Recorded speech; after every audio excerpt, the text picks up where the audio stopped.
Nem a panela de barro e de colher de pau. Se a gente for o primeiro angoleiro a subir em um ringue e ganhar.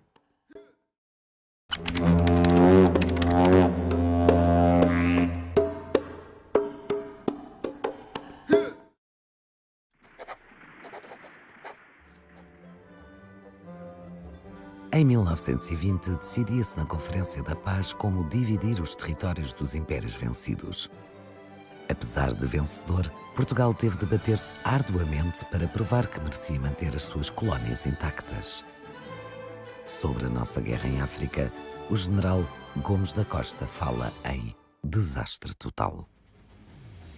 As campanhas em África desacreditaram-nos perante o mundo inteiro como nação colonial e como soldados e colonizadores perante os indígenas, que tratámos mal, arrebanhando-os à força como carregadores a quem não sustentávamos e obrigávamos a marchar até caírem no chão. A Alemanha declarou guerra a Portugal em 1916, depois de apresarmos os seus navios a pedido de Inglaterra. Mas em África, os conflitos existiam já desde 1914. Fala-se muito do corpo expedicionário português na Flandres, mas poucos sabem que para Angola e Moçambique foram mobilizados cerca de 50 mil homens. E foi também em território africano que Portugal teve mais baixas. Quase 6 mil homens perderam a vida. Mas afinal, o que se passou em África? Este mapa que aqui está atrás de mim é um mapa alemão e explica bem o que se estava a passar nesta altura no princípio da guerra. Porque há várias guerras, muitas guerras dentro da Grande Guerra. Primeiro, muita gente não ligou ao que se passava em África. É verdade, na altura a população mundial era 1,6 bilhões de pessoas e a África tinha apenas 100 milhões. Os recursos que vinham da África para a maior parte dos países europeus eram negligenciáveis. Daí que, embora houvesse uma grande competição em África, não era por aí que as nações se iam empenhar mais ou menos. Mas acabou por ser um teatro de operações decisivo. E se olharmos bem para este mapa, o que é que nós vemos? Vemos que grande parte das potências beligerantes tinham territórios em África. E temos fundamentalmente aquilo que é a coincidência de fronteiras de territórios alemães com os territórios portugueses. Temos então que a norte de Moçambique temos a África Oriental Alemã, mais tarde parte dos territórios que nós chamamos hoje a Tanzânia, e do lado oposto, a sul de Angola, tínhamos aquilo que era determinado como a África Sudoeste Africana Alemã ou a da Maralândia, que confluía, que fazia fronteira com o sul de Angola. Mas se repararmos só isto, não é só. É que ambos estes territórios também tinham confluência com outras potências que eram beligerantes. Ou seja, a União Sul-Africana, que é um ator fundamental para entender tudo o que se passa em África, o Congo belga, e temos, obviamente, o Império Britânico nas suas múltiplas colónias. Temos a África Oriental Britânica, que mais tarde vem a ser o Quénia. Depois temos a Rodésia do Norte, a Rodésia do Sul, o Protetorado da Nyasilândia, que mais tarde vem a ser o Malawi, o Zimbábue, a Zâmbia. E temos toda esta extensão de território, que não é mais do que as várias possessões que depois vão dar aquilo que são a União Sul-Africana. Então, quando nós queremos entender o que foi esta guerra foi uma guerra dentro de várias guerras. Primeira guerra dentro das várias guerras. Houve sempre guerras chamadas de pacificação. Porque, a partir do momento que os europeus começam a lutar entre si, há também movimentos de rebelião em todos os territórios. Terríveis rebeliões que houve, por exemplo, aqui na Damaralândia alemã, a rebelião dos hereros, a rebelião dos povos Nama. Poucos anos antes de começar, foram massacrados estes povos, foram campanhas terríveis. Isso aconteceu de uma forma genérica em todos estes territórios. Ou seja, havia sempre aqui um problema grave. E há outro problema muito mais grave que muita gente às vezes não nota, que era o problema das revoltas Boers dentro da União Sul-Africana. Houve duas guerras anglo-boer, sendo que a segunda chegou a mobilizar 400 mil britânicos. Portanto, estava muito fresco esta nova União Sul-Africana para entendermos que os objetivos dos Boers que vão liderar a África do Sul no início da guerra têm muito a dizer sobre o que se passa. Por isso, quando olhamos para Moçambique e para Angola, 1914, 1918, temos que entender que tudo isto vai confluir em vários momentos. Sendo que o mais importante é entendermos que logo em 1914, o que é que acontece? A Alemanha tem várias colónias, tem mais, também tem os Camarões e também tem o Togo.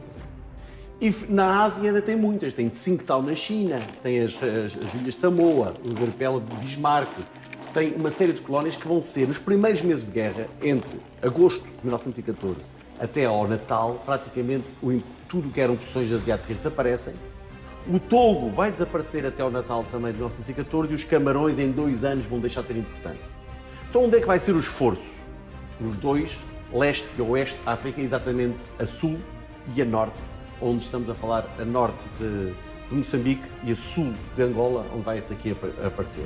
O Império Britânico, obviamente, gostaria de dominar estes 2 territórios. O Congo belga, os belgas também queriam, numa primeira oportunidade, quando começou a guerra a sério, e a Bélgica foi atacada, ao princípio era neutral, mas depois quer entrar, todos têm algum objetivo para poder querer ficar com parte destes territórios, porque eram territórios muito importantes.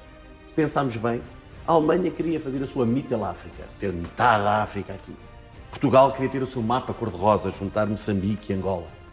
E o Império Britânico queria ter, desde o Cairo até ao Cabo, também a sua ligação. O choque era natural. E o choque era natural e vai se desenvolver em territórios muito específicos. E esses territórios específicos, voltando à questão da Marlândia, o que é que os britânicos queriam? Queriam, obviamente, que conquistar território logo de início. E pediram a quem? À União Sul-Africana. Porque não iam desviar soldados de Inglaterra cá para esta missão. Pelo contrário, se a União Sul-Africana tinha forças que enviou para combater na Europa e era com as restantes que ia fazer. Mas não eram poucas, eram muitas. Só que havia revoltas boas. E numa primeira operação que corre muito mal à União Sul-Africana para conquistar estes territórios da Marlândia, corre muito mal porque eles não estavam preparados para isso. Ninguém estava preparado para combater entre europeus. Todas as potências coloniais estavam preparadas exclusivamente para combaterem subversões internas. Ninguém se preparou para combater europeus contra europeus. Daí que as primeiras operações vão ser quase todas um desastre. A primeira grande operação que a União Sul-Africana faz vai ser travada pelos alemães, numa batalha bastante importante, e vai levar às limitações que a União Sul-Africana tem, mas vai ter que parar por outra razão. A que o general Maritz vai fazer uma revolta boa contra o Império Britânico. E então, durante um ano, praticamente, a União Sul-Africana vai resolver esse problema boa e já não vai tornar a atacar. Este tempo é aproveitado para aquilo que chamam-se os conflitos com o sul de Angola, que deu a origem à tal batalha de Naulila em 1914. Ao mesmo tempo, do outro lado, temos, além das questões políticas, temos um homem brilhante. Provavelmente um dos militares mais brilhantes que a história militar conhece. Von Lettow-Vorbeck. Von Lettow-Vorbeck era um homem que participou nas campanhas deste lado da África e vai liderar o esforço político-militar naquilo que é a África Oriental Alemã. E ele vai ter uma noção de que se conseguisse atrair todas estas potências coloniais a combaterem contra ele nesta região, vai desviar recursos importantes para que a Inglaterra e a Bélgica, etc., não possam reforçar do outro lado. E vai conseguir. Pensava-se que a guerra ia acabar no Natal. Foram 4 anos, 1914, 1918. E este homem faz toda a diferença entre 1914 e 1918, vai de facto pôr em xeque os maiores impérios da altura. Outra ação desesperada, desastrada, feita logo no início da guerra, é o próprio Império Britânico, que mandam expedições da Índia, Indian Expeditionary Forces, que vêm para desembarcar aqui em Tanga, e um brigadeiro-general Aitken pensava que ia ser um passeio, trazia 8.000 militares, tenta desembarcar em Tanga, só que não contava que do outro lado Von Lettow-Vorbeck, que organiza a defesa, massacra grande parte deste desembarque e obriga a repensar toda a estratégia. Inglaterra não quer vir reforçar, na altura era Lord Kitchener, que não quer sequer pensar em reforços naquela altura. E a guerra vai parar. Portanto, 1914, depois de uma tentativa falhada, outra tentativa falhada neste lado, 1915 vai ser um ano para retemperar forças. E o que é que vão fazer as forças? Vão aplicar princípios da guerra industrial à África. Vão construir forças, preparar forças nativas, vão começar a levantar caminhos de ferro, hospitais, depósitos e crescer até ter força. E só em 1916 é que vai acontecer, de facto, uma ofensiva. Mas antes disso, em 1915, finalmente, há eleições na África do Sul, o governo estabiliza, a revolta Boer ficou dominada e então Botha, que era na altura o primeiro-ministro, Jan Smuts, um dos generais que depois vai ficar bastante famoso, vão organizar a conquista da África Sudoeste Africana. E só para vermos a dimensão dos números, é muito importante quando falamos depois das nossas campanhas em África, os números são gigantescos. para ter a certeza que em terrenos tão inóspitos, e quando falamos África, falamos de girafas que atacavam os postos de lenha, hipopótamos que atacavam as colunas militares, enxames de abelhas que não deixavam as pessoas viver, crocodilos que começaram as pessoas a tentar passar os rios, a mosca de Tsetse que dizimava completamente o que era cavalos e gado, etc. E depois a aridez, a falta de água permanente. Ora, para fazer este ataque, o general Botha vai levar 5 meses, 4 colunas, 42 mil horas. Vai levar 60 peças de artilharia e vai fazendo aquilo que se chama em pequenos passos, a guerra industrial transformada para a África. Ou seja, muito devagarinho, só avançava quando tinha condições, só avançava quando tinha quando tinha as suas etapas logísticas consolidadas, quando tinha os seus hospitais criados. E vai acabar por conseguir no final, em julho de 1915, conquistar. Então, falta agora a África Oriental Britânica, alemã. Sendo assim, como é que se vai resolver este problema? Este problema é muito mais complexo. Porque, como eu disse, deste lado está um gênio militar. E este gênio militar, von Lettow-Vorbeck, de facto, o que é que ele pensa? Ele tomou a iniciativa. Enquanto os europeus estavam a pensar o que faziam, ele começa a atacar a linha de caminho de ferro da África Oriental Britânica, porque passava muito perto. Ligava o Lago Vitória aqui à capital. E estes ataques surpreendem os ingleses. Perderam Tanga. Depois tentam fazer uma nova ofensiva em Jassini, que fica aqui perto da linha de fronteira, perdem também. Portanto, os ingleses têm de facto de reorganizar. Precisam da União Sul-Africana. A União Sul-Africana tem que resolver primeiro este problema. Sendo assim, só em 1916 aqui estão as condições criadas para uma grande ofensiva generalizada. Foi o tempo para o Congo belga também, com a sua Force Publique, que era o que tinha, transformada depois pelas suas forças de Katanga, começarem a organizar força em número, em quantidade, para começar a pensar numa ofensiva contra um brilhante general, com as brilhantes forças, que não eram mais do que 17 mil militares, em tudo somado. Basicamente companhias, ou seja, escalões de pequenas forças de 200 pessoas, era isso que ele fazia, ou seja, 16 a 20 oficiais e sargentos alemães a enquadrarem 200 ascaris, terríveis guerreiros. E era isto que era a força fundamentalmente alemã, mexida com uma enorme inteligência. E era preciso responder da mesma forma. Ora, do outro lado era preciso muitos efetivos. E quando eu digo muitos efetivos, eles chegaram-se entre os 100 e os 250 mil para conduzir esta ofensiva contra estas mesmas forças. Ora, em 1916 é nomeado um general sul-africano, Ian Smuts.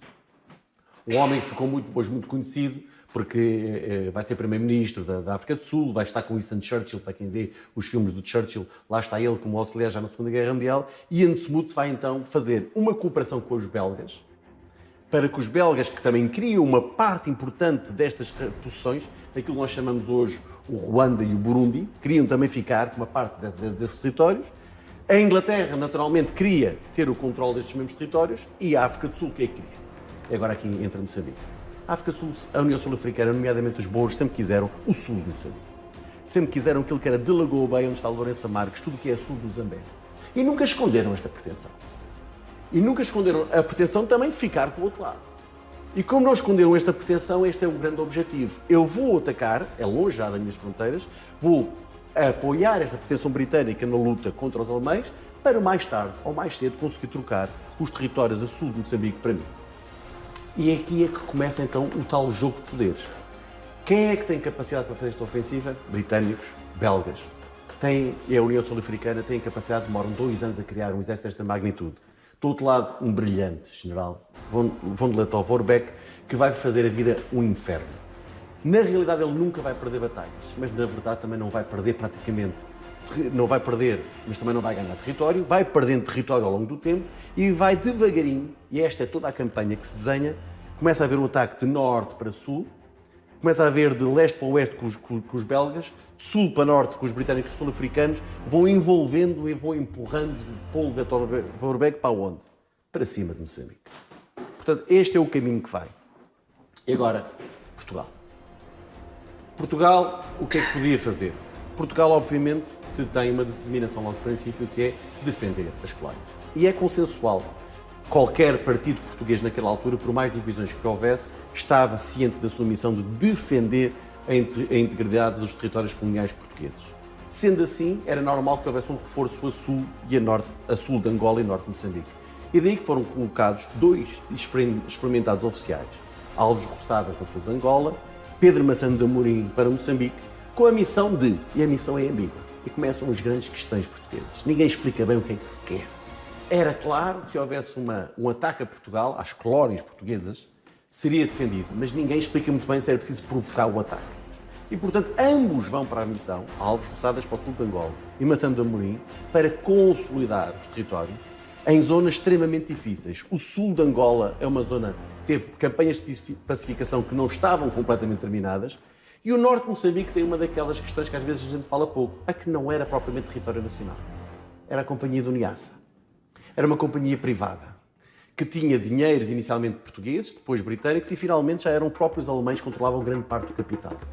As condições das populações que viviam nesta chamada Companhia do Niassa eram condições absurdas, que eram explorados porque aquilo era um mercado, fundamentalmente para levar mão de obra para as minas do Transvaal.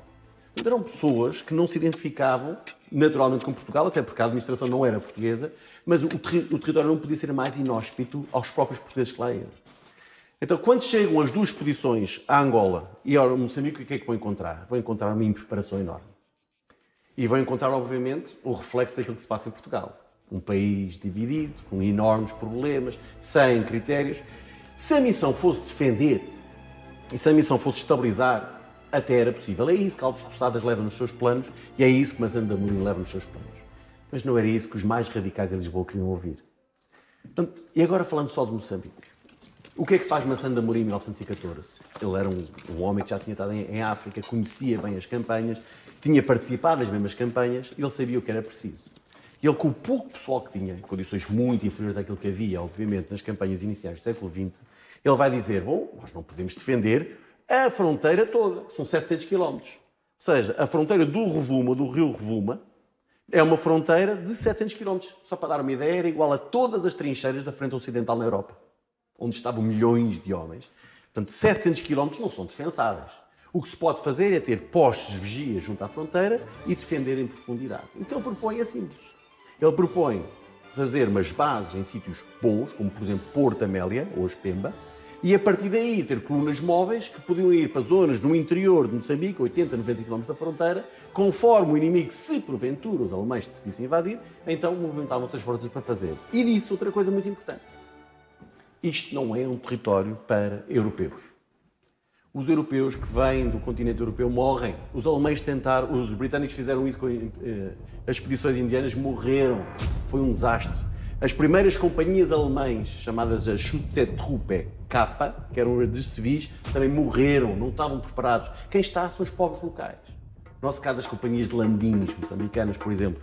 E é isso que ele vai propor. Deixem-me fazer companhias nativas e fazer um bocadinho, trabalhar. Está a cheirar bem. Lenor Unstoppables. Pérolas de perfume para a tua roupa. Cheira bem. Cheira Unstoppables. Exatamente como Blatoverbeck.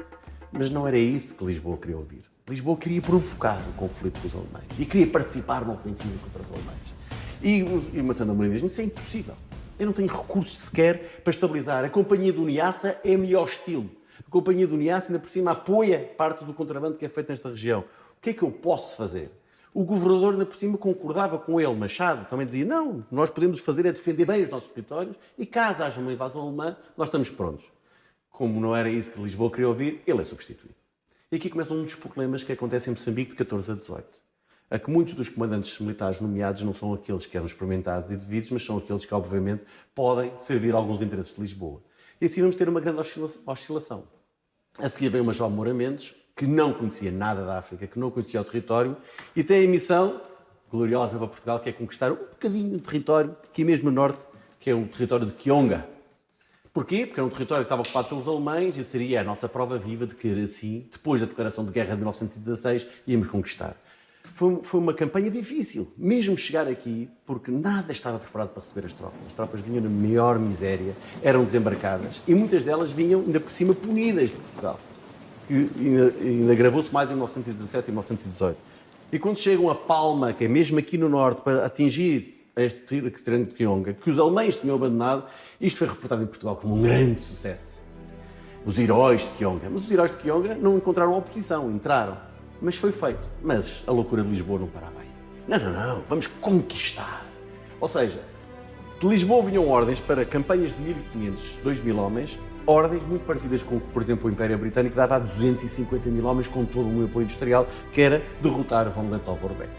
Ora, se o general Jan Smuts não avançava com menos de 9, 10 mil homens, como é que nós com 700, 800 íamos conseguir fazer esse efeito? Mas a loucura era essa. E, de facto, os militares estavam no terreno, quando lá chegavam diziam, calma, e avisavam Lourenço Marques, onde estava o governador, e avisavam Moçambique, onde estavam. Só que desta vez para Moçambique, junto com o Moura Mendes, vem também um governador, Álvaro de Castro, que vem imbuído deste espírito da ofensiva. E há que provocar os alemães e há que conseguir participar na ofensiva. Então era preciso mesmo participar, porque parecia que a guerra ia acabar em 1916. E nessa altura é nomeado, e porque estamos num momento do governo da União Sagrada, e há um entendimento de nomear um grande militar, Garcia Rosado, mais tarde general Garcia Rosado. E ele, de facto, um homem que esteve em Moçambique, foi governador de Moçambique, participou nas campanhas de Moçambique, ele conhecia bem o território, faz um estudo e diz, muito bem, o que nós podemos fazer é, eu preciso de uma expedição, preciso fazer exatamente como a Sandra Mourinho disse ao princípio. Podemos defender a profundidade e podemos, no limite, se os britânicos colaborarem connosco, fazer operações junto à costa e chegar aqui a estas duas terras que aqui estão, Mikandani e Limbi, se os britânicos não apoiarem, se eu tiver sempre o apoio da Armada Portuguesa, uma operação terrestre e naval, e sempre junto à costa, esse será o máximo da nossa ambição. Mas não era isto que Lisboa queria ouvir. Lisboa queria ouvir uma derrota contra o Império Alemão, o irrealismo completo que havia na altura. E como é assim, Garcia Rosado nem sequer chega a vir para Moçambique. Ou seja, é desnomeado, por razões políticas, não é? E vem o general Ferreira Gil, que também nada conhecia da África, nunca lá tinha estado, e quando chega o general Ferreira Gil também é honesto, primeiramente que ele chega e diz, não há condições no Porto da Amélia para receber os soldados, não há um ancorador para trazer os géneros, não há medicina para dar aos empaludados. Metade das expedições morriam. Durante as expedições que eram feitas em 1900, no final do século XIX, em princípio, morriam cerca de 10, 20% por doença. Agora estamos a falar de mortes por doença, 50% a 70%. Batalhões que são dizimados. 60% de um batalhão, depois de desembarcar, poucos dias depois, está tudo doente. As condições eram péssimas.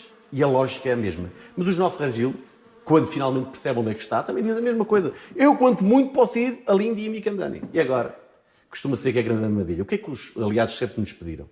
Eles nunca nos pediram para atacarmos a Alemanha. Sempre nos pediram, defendam bem o território, preparem-se para isto e apoiem-nos, como nós fizemos. Mas, com a insistência portuguesa, atacar, o general Jan Smuts diz, bom, ali nem pensem. E então, quando o general Ferreira Gil se preparava para fazer a tal operação, talvez ainda possível, de fazer um ataque limitado junto à costa, os ingleses atacam primeiro.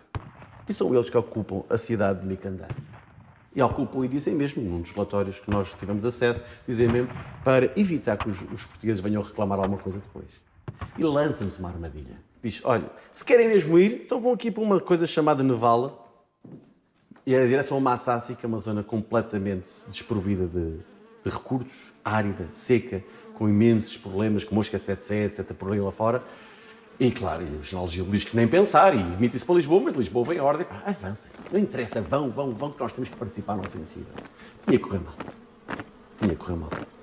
Foi um esforço muito grande da parte dos militares portugueses que ali perderam a vida. E conseguiram conquistar Nevala, é verdade.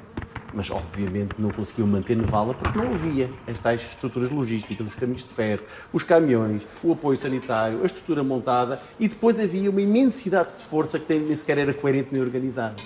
E, para não contar as campanhas todas, depois de Nevala, houve um contra-ataque a Nevala, houve ainda uma tentativa de ir para Massassi, morrem muitos oficiais, morrem muitos soldados, morrem muitos militares e recuam-se para este lado. E, entretanto, os aliados continuam a pressionar von Lettow-Vorbeck. E em 1917 empurram-no já para junto da fronteira.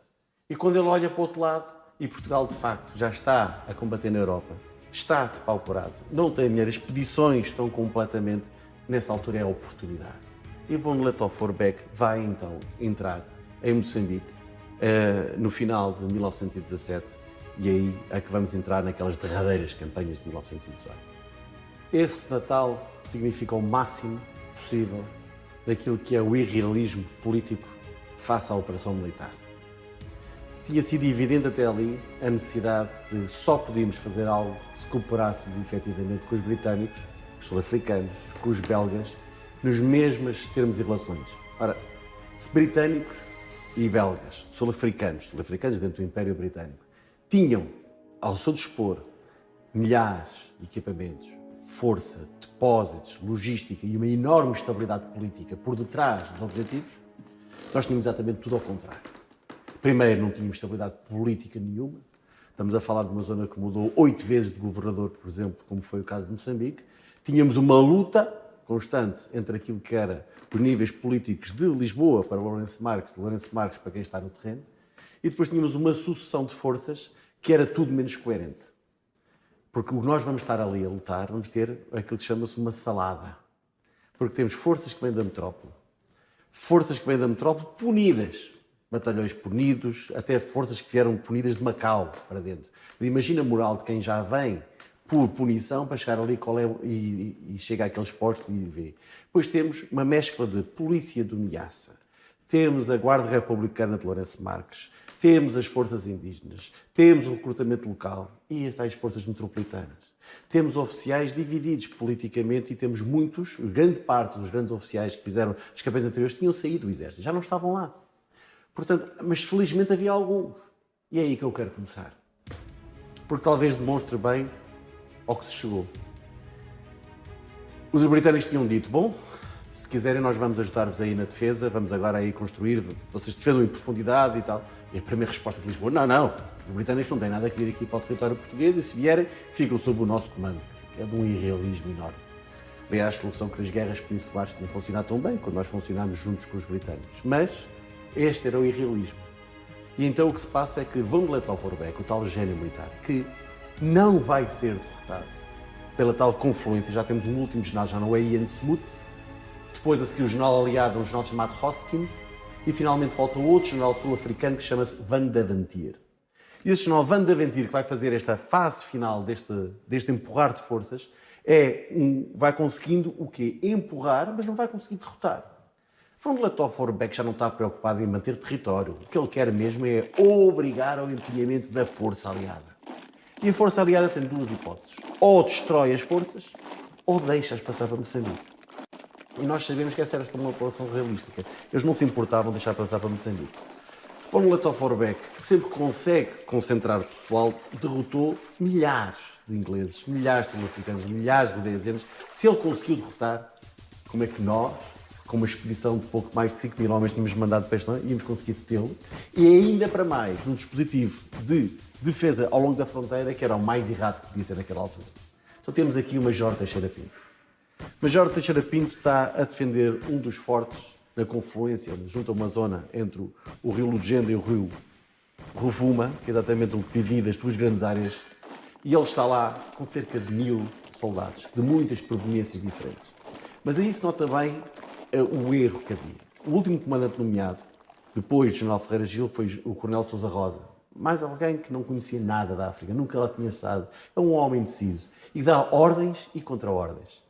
E Teixeira Pinto, já cansado desta longa guerra, é exatamente vítima destes mesmos acontecimentos. Recebe ordens para marchar, ordens para retirar, ordens para reforçar, e os alemães decidem passar o Rovuma e Von Lettow-Vorbeck decide mesmo atacar com aquilo que tem, com o resto da sua força, que mesmo assim ainda são muitos. Estamos a falar de mais de 1600. Quando ele avança por este território, Teixeira Pinto quer um brilhante oficial. Mas o que é que se passa? Para um brilhante oficial que tinha sido conhecido pelas suas campanhas da Guiné, se deixar apanhar desta forma, diríamos infantil. Isto demonstra bem ao ponto que chegamos. O apoio praticamente inexistente, a falta de coesão das forças. E depois, no próprio terreno, ainda se utilizavam táticas e doutrinas ultrapassadas. Aquilo que era o espírito criativo dos militares, pensar e inovar, ali não havia confiança. Ali havia enormes dificuldades em manter a coesão e a disciplina da força. E daí que no Gunamo vai ser um massacre e o próprio Major Teixeira Pinto vai ser um dos primeiros a morrer. Isto é um bocadinho o que se vai passar a partir de 1918. Ou seja, com esta entrada, para já instala-se o pânico e agora que Portugal não queria os britânicos, vai desesperadamente pedir volta. Pois há um facto muito importante. É que em janeiro de 1918 muda o governo em Portugal e temos Sidónio Pais, que ao contrário do governo anterior, tem uma forte ligação com a Grã-Bretanha e apoia as ideias britânicas e o ambiente melhora um pouco.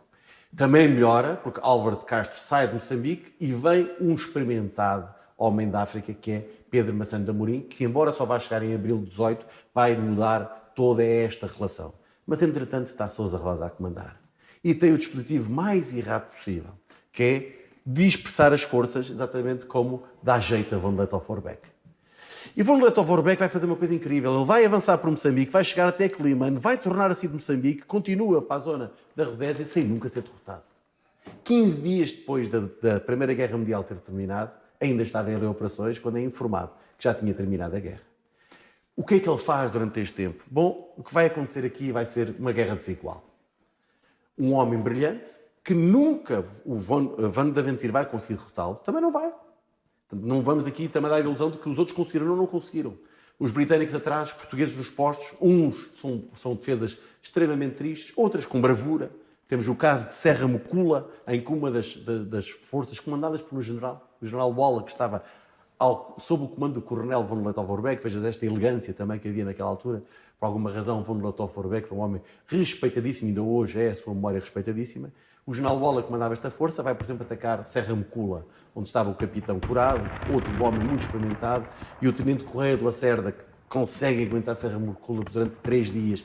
Correia de Lacerda morre, com um tiro já no último minuto, a tentar desencravar uma arma que tinha ficado encravada, mas que leva até os próprios alemães a fazerem honras e a sepultarem o corpo com dignidade. Tivemos o capitão Tavares em Auzulo, que também resiste durante bastante tempo. Tivemos. Onde houve oportunidade, houve atos heróicos. E temos que nos lembrar que aqueles militares que lá estavam foram completamente abandonados. Não recebiam ordens, e as ordens que recebiam eram ambíguas, e quando não percebemos a missão, exatamente ao contrário do que estava a acontecer com os alemães. Os alemães sabiam exatamente o que é que queria Von Lettow-Vorbeck, ele estava com eles no terreno. Ninguém, às vezes, sabia quem ele era, ele andava. Juntamente, o governador Cheny, que era o governador da colónia, Heinrich Cheny, estava também dentro desta coluna. A diferença não podia ser maior. Van de Aventir, o oficial responsável por todas as forças britânicas, o tal sul-africano que também vem, ele acaba por, obviamente, ter uma grande desconfiança sobre a capacidade real de combater dos portugueses, mas também não consegue fazer muito melhor porque não consegue encontrar um passo genial. E quase a chegar a Quelimane, numa última batalha, que é a Batalha de Nhamakurra, que é também uma derrota onde portugueses e ingleses e as forças britânicas se juntam para conseguir deter Von Lettow-Vorbeck, que não conseguem. Quase que chegava a Quelimane, mas Von Lettow-Vorbeck, mais uma vez surpreendentemente, quando se pensava que ele ia para um lado, ele vai para o outro e nunca é encontrado. Portanto, 1918 marca aquilo que é uma desilusão completa. Até porque depois o desinteresse de Lisboa era muito maior. A glória tinha sido perdida, os embaraços estavam a aumentar e, com os efeitos da Batalha de Lalis, depois de abril de 1918, a preocupação era o que se passava na Flandres.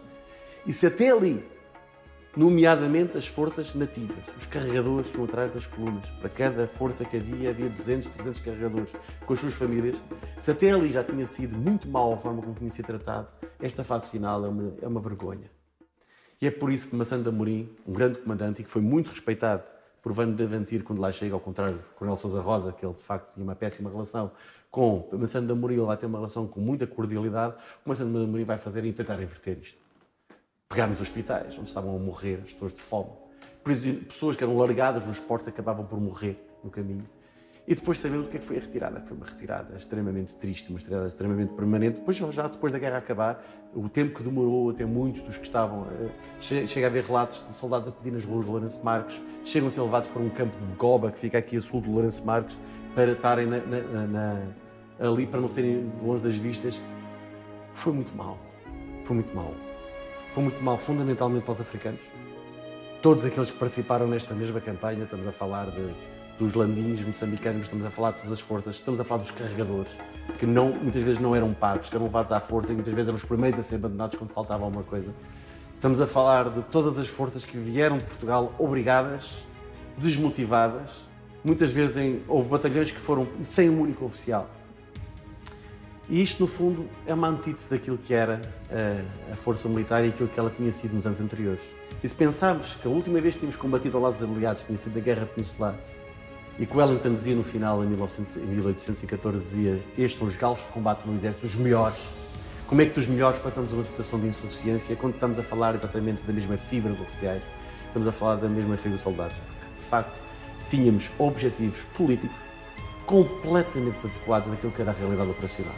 E não foi por falta de alerta. Porque Massana de Amorim disse o que podia ser feito.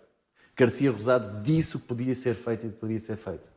E o último dos grandes militares que chega, já chega tarde, que é o general Gomes da Costa. Gomes da Costa chega já em dezembro de 1918, o suficiente para ficar triste, e talvez uma das memórias mais contundentes desta guerra é exatamente a dele. Porque ele vem e vai contar no seu livro A Guerra das Colónias a sua visão sobre o que foi as campanhas em África, que custa todos a nós muito ler, mas ali se vê quando não há diálogo político-militar e quando há irrealismos, quando as coisas travasam um ponto em que ninguém percebe o que é que está a dizer, quem paga é o tal soldado, longe de tudo e de todos, que morre a pensar em servir Portugal.